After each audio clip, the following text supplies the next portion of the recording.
In this video, I'm going to show you how to use the Brighter3D toolbar or software. When you install it, you can get it from the website brighter3d.com, download it, and when you install it, this toolbar pops up. The first button is for clicking and doing the render of your kitchen scene or whatever scene you're doing, interior. The second button is your settings button. It has 4 tabs. And the 4 tabs, basically, the first one is what size of image you want to render, and then also how to set up the HDR map in the background of your image, what way you want to set that up. And then you've got 2 modes here at the top, ambient occlusion, which is another video, but I'm going to use unbiased on this video. And you can set your PC number of threads on your processor. So I'll put it on 18 here at the moment. And the next tab is artificial lighting. Basically means your lamps, downlights, ceiling lights, any kind of lighting that's in your cabinets or whatever. So you can switch that on. And then you've got to use a HDR map. I'll come back to that. You can use the sunlight to come in through from outside to also light up your scene. I'm not going to use that on this occasion, even though you could. The last tab here is you can adjust your lightings, whatever you've got on, the sunlight or artificial lighting. And then at the bottom you can set up, this is what's called animation or scene rendering. You can render a lot of scenes all one go. You could have 50 scenes across here. Set this up and it'll render each scene to whatever resolution that you want and whatever quality you want in iterations down here. So it's really quite simple. So let's come out of that. The next tab here is your material editor. Well, it's not really a material, well, it is a material editor, but to access this you can do it 2 ways. You can open it here, just by here, and this basically opens the last material that's been edited. But if you want to change the material, click on here. Let's say we want to change the lights, then this pops up, which if I close it down again and click this button, it also pops up. So basically it pops up the last material that has been edited. And now you can change the colors of the lights. So if I change here and click apply, the lights change, you see. So we'll leave that color for the crack. And the next button here is after you've rendered your image will come into here, and then you can make slight adjustments on the exposure and the gamma, and just to get a more crisper image, you can tweak that. But there's also, this is called a studio, but there's also another post-processing built into this. I can show you that later. This little button is for adding scenes. If you click it, it'll add another scene up here. So it's just a quick act to add scenes. And then the last one on here is a material face reverser. It reverses the faces of the materials. Now why would you want to do that? Well, let's explain that. If you go into the monochrome mode here on the views, go in here, you'll see when I click on it, it shows any material with a reverse face with a different color. So here I've got some reverse faces, and how to use that tool is if you click on it and then click on a material, it'll reverse it. So I just keep clicking, or I can drag like this and just drag down and it reverses the faces. That's one way of doing it, of using that tool. And there is another way if I can remember it. I think you can click the face. I think you have to go into it. Oh yeah, I think it's on group material. So it doesn't matter. We'll move on to another thing. So that's the toolbar explained. So put the toolbar back up. And now we can set up a scene for rendering. So I'm going to pick a view something like this. And what I like to do is I also like to go into 2-point perspective, and that gives me all vertical lines in my scene, and it just looks nicer when you render it, that you don't see no jagged edges on the render. So let's come out of monochrome mode and go back into the textures, and we can see some textures. So we've got a floor, some lamps, some cabinets. And now what we're going to do is we're going to render that. So I have just changed the view of the scene. So what I'm going to do now here is just go back, undo. I'm going to update that scene. So now when I change view, I can click that button and it'll take me back to that scene. Now I don't like this animation, so I normally remove that. So I think it's under view, animation, settings, and then I disable that. And so now when I move and come back, it just instantly goes back to the scene that I want. So now let's click up. I'm going to click save. I always do save. When you're rendering, you should save more often, because if you're rendering and doing adjustments, there's likely to have crashes. So let's click a render and see what happens. Before I render, I'm going to set up what resolution I want. So I'm going to go in here, and I'm going to render from the viewport so I get the full picture of my SketchUp viewport. Now, because it's quite big, what I normally do is initially I half it and I render at that. So I get a smaller size render, and it renders faster, and it gives me an idea what I need to change before I render larger images. So as we're rendering here, we can, a couple of buttons here is the exposure. So if I drag it to the right, it will add more light into the room. Here I can stop. This button here is, if I click it, it will take me into post-processing where I can change my image after it's rendered. Up here, if I hover up the top corner,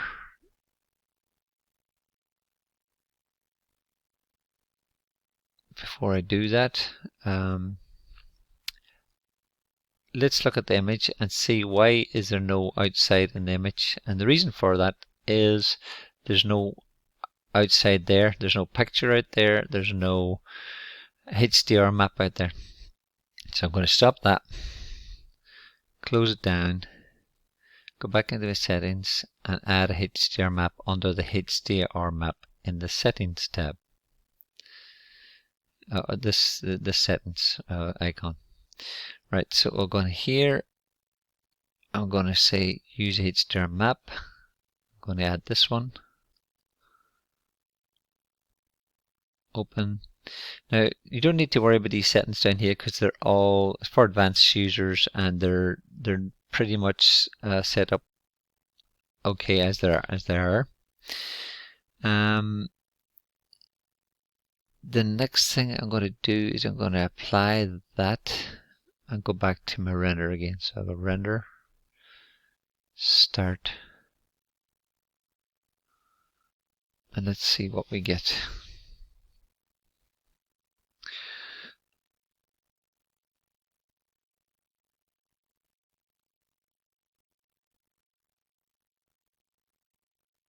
Okay, so the bubbles are going, it's in the washing machine. It's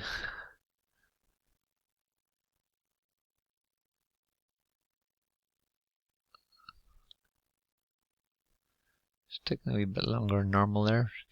Oh yeah, it's bringing in the HDR map, that's why it took a wee bit longer. So I've got quite a large HDR map, so it took time to bring it in.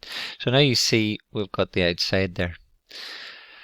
And so it's starting to take shape already.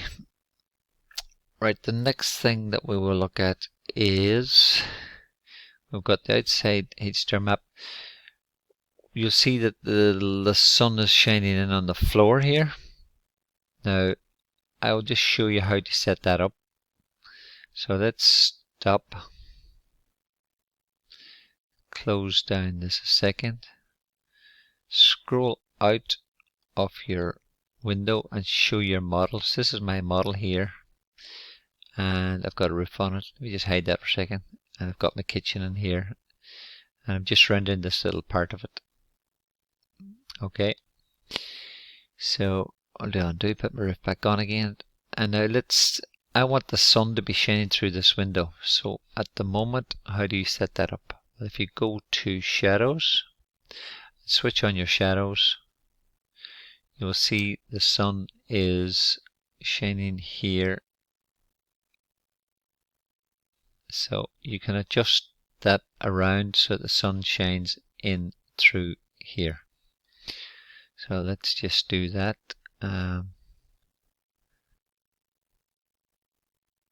Okay, so now you see I've got the sun shining through here, it's shining on top of here and casting a shadow here, and that's the sun coming through, and that's how you set it up. So you would look at these settings here, remember what they were, then when you go to your scene, you can set up those settings accordingly of what you did with that test, and then you'll know the sun will be coming through the window. Right, so that's how you set that up. So let's render again, and this time I'm going to render a bit higher resolution. So I'm going to double and then render. The good thing about this program is it can render up to 16,000 by 16,000 resolution, which is very handy if you want to do detailed renders, and also you can render a whole pile of images on one SketchUp window, or a whole pile of scenes, or really high resolution for posters. So at the moment we've got everything coming in, and it's looking good already as it is. So it's just straight off the bat. So a couple of things here I want to fix. I want to, just so you can see the settings change, right? So I'm going to add a bit of more shine to these lamps. And what else am I going to do? The floor looks good, the handles look good, the worktop's got a bit of reflectance to it, that looks good. The doors are looking crisp.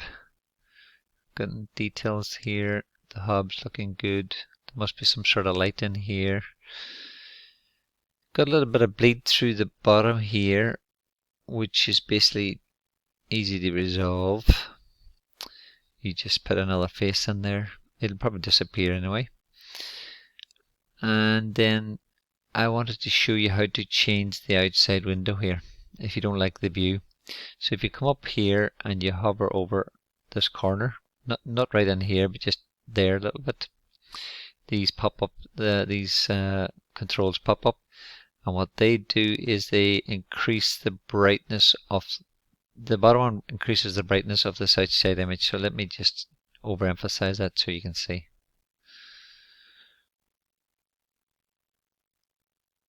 So now you get this overburned look on the city, which sometimes can be good if you have curtains, and it gives you this kind of burnt out wash look that a lot of renders like. But here it's just too strong, so let's just dial it back a bit. And so you see the blue sky. Some people just like to bring it up so it just, the sky goes kind of white, just between blue and white. So here, just a little bit more.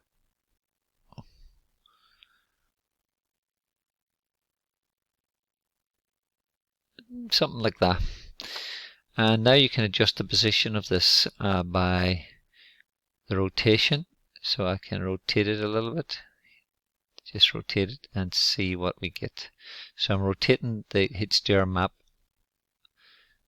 and now it's changed my position, and I'm getting more less cloud here, so that's why I'm getting more whiteness coming through. So I'll tone that down a bit more here, and I'll rotate it a bit more just to see the difference so you can see.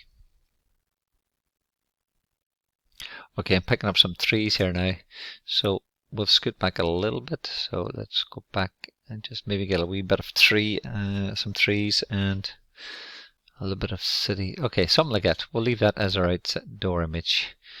I can actually increase the brightness of that a wee bit more.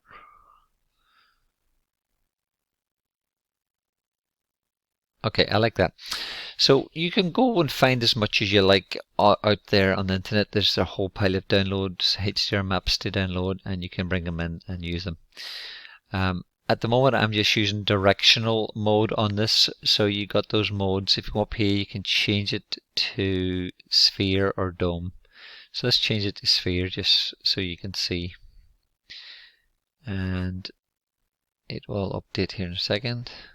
See the reflections now? I'm getting reflections from the HDR map into the model. That setting is in here. So let me get that setting for you. That setting is here.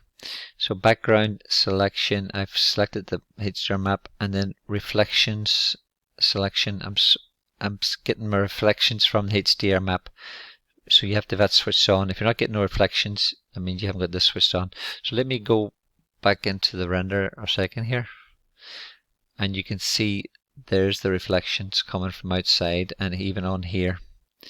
So the HDR map's doing a real good job of giving us the reflections. So currently I don't like these lamps, they're a bit flat. I'd like to see a wee bit of sheen to them. So I'm going to show you how to use the material replacer or editor. So I select Pipette. I can click the material, and now I can come into these lights in this little preview window. I can zoom right in here, and now I can change the color. So this tone, that green's a bit heavy.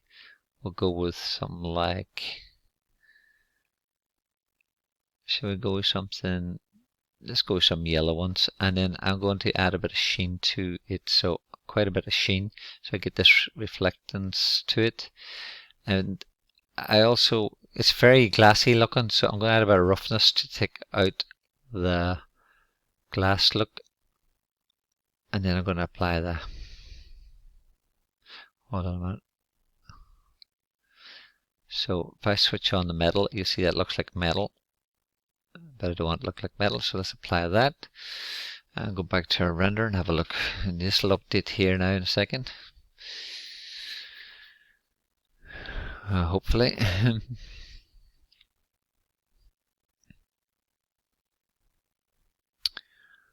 See, so it's updated, and you can see just by changing the lights how it adds a little overtone of the light into the scene. So now we haven't got this flat color, we've got a wee bit of sheen to the lights. Everything else in the scene looks okay. I can change the color of the knobs. Maybe they're too shiny, so let's change the color of the knobs. So go here, select one of the knobs. I can zoom into the knob here and say, well, that's too shiny, I want to dull that down a bit, so I can take down the reflectance of it, like here. It actually looks more chromy now, it's actually quite nice. I can dull the reflection a bit like this by adding roughness. So let's apply that and go back and look at our, what's, just it'll update itself on its second, but if you wanted to just click stop and render again, it will, you mightn't have to wait as long, but that's the way it works. But you have to watch the black screen. So now I've changed these knobs, they're a bit darker and more, probably more, you can see the chrome on them better. These shadows will dissipate after it rendering for 5 minutes or so. So we've got loads of reflections on the floor. You can change the reflections on the floor the same way as we did on the knobs. We've got our lights. We've got our glass here. Now, everything looks pretty good here except for the glasses. The glasses don't look real. They don't look cylindrical, they look flat. So I'll show you a way how I would modify that. So click stop. let it stop. Then I would zoom into the glasses. Gone too far. And then I would render these glasses close up like this. So this is another way of working, and I can click. I can set this up as a separate scene, you see. Well, let's just do that for the crack. So add a separate scene here now, and I can click save in case it crashes, and then click render again. So I'll click start and let it render, and then we're going to see if we can make the glasses look a bit more curved and real, because they looked a bit flat in that image. So now I am rendering at quite a high resolution here. So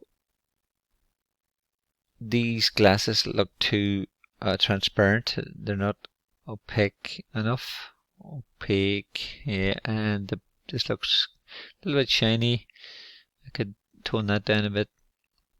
So now I've got these glasses in view. I think they definitely don't look real, and I'm going to improve on it. And the way I would do that is go back into my color picker, select the glass, and look at the preview in here. If I can find the glasses, I can zoom out and find the glasses. So at the moment we're not getting like a true transparency.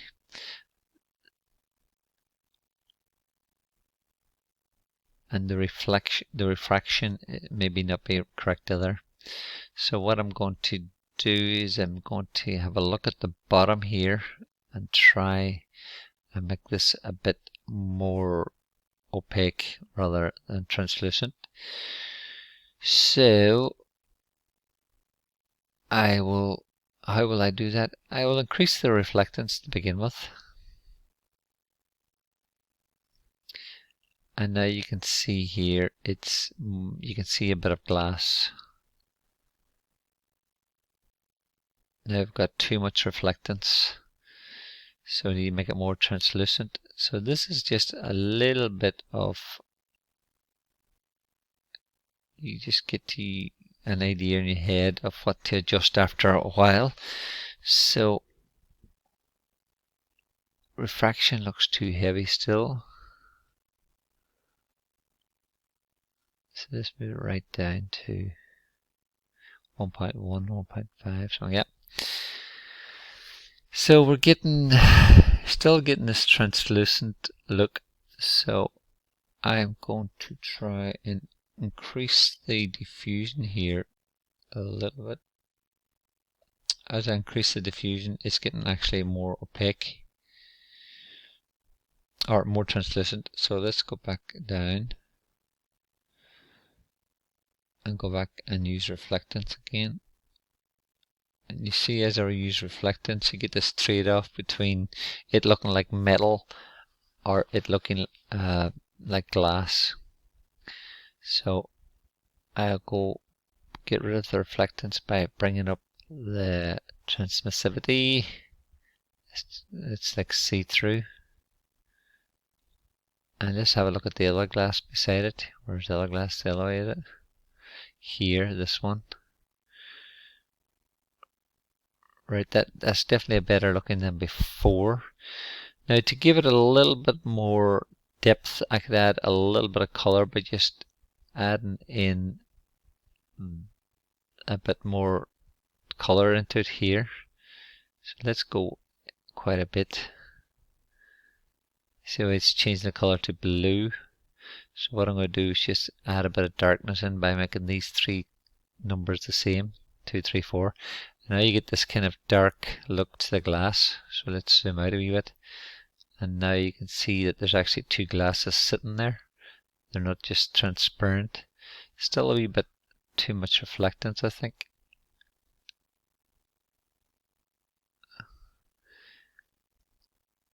There we go. Still.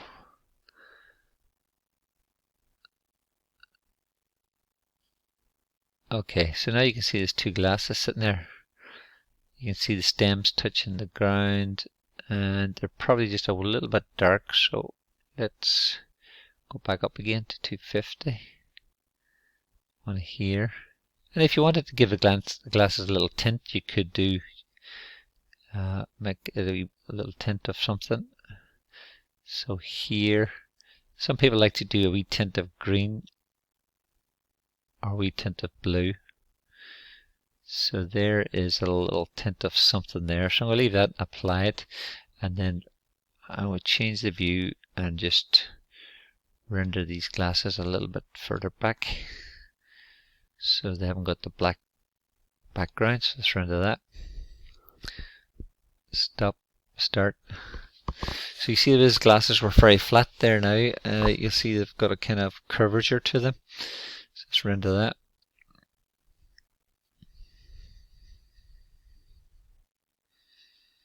There we go. So you got a couple of glasses. Now the other thing is the construction of these glasses. You can give it a bit more thickness at the bottom by adding geometry in.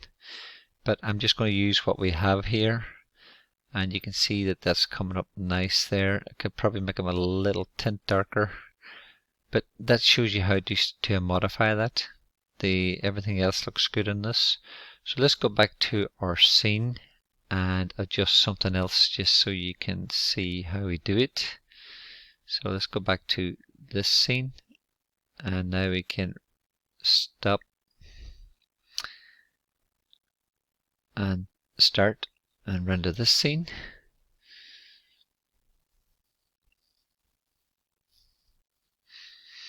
And it took a few seconds to update that. It's quite fast actually. And now you see I've added a wee tint of colour in this. It depends on what else you're putting into room pictures and stuff. It'll all change. So there's a wee bit of overburn here, so I'm going to turn this down a little bit. Like that. So that tint of blue in there doesn't really work with this scene. Probably better have to put up a tint of yellow in.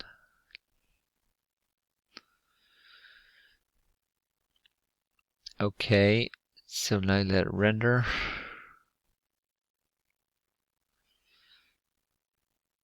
And basically we've got a good overall image. This is not rendered to at a high resolution. This is just a basic 2000 or something by 2000, which is quite a big image. I can zoom out by turning my mouse wheel, and I can zoom in. Now what I wanted just to finish off with is I've showed you how to change glass, lights, reflectance, tiles, floor, the outside. So next thing I'll do is, and the knobs, the next thing I will do is show you, if you let it render you'll see it'll all come out nice, but the next thing I want to show you, what was that? It was how big a resolution this program can do, and I'll finish up with that. So let's go into settings. We've got a 3682 by 1800. Now I'm going to double that and then double it again, and then I'm going to render. It can go higher, but I'm just going to render this to show you the resolution that you can get. Look at the resolution of this. Now it's showing you, you can see here this is bad geometry for if you want it nice smooth lights, and if you're going to do an image for a poster, then you would have to fix this geometry here to get a nice look. But look how zoomed in it is, and I'm going to try and zoom out to show you. Even in a big poster you mightn't see it, but that is how good of a resolution it can do. So let me go to here and show you how zoomed in that is. And it's only got one iteration. It takes 16 to get a good image. You can add a bit more reality to this plant here by adding a wee bit of reflectance to it. Even getting better geometry. Okay, so that's one resolution, or one iteration. if I let it bake for a bit or cook or whatever you want to say, the image will come out looking really good.